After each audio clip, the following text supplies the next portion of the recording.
ஏங்க இது என்னதுங்க இது? வாட்? ஓ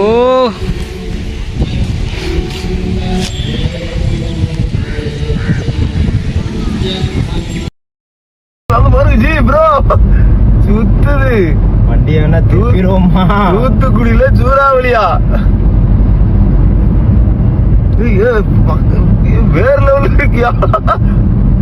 பார்த்ததே கிடையாது அங்க, அதுவும் நம்ம ஊர்ல.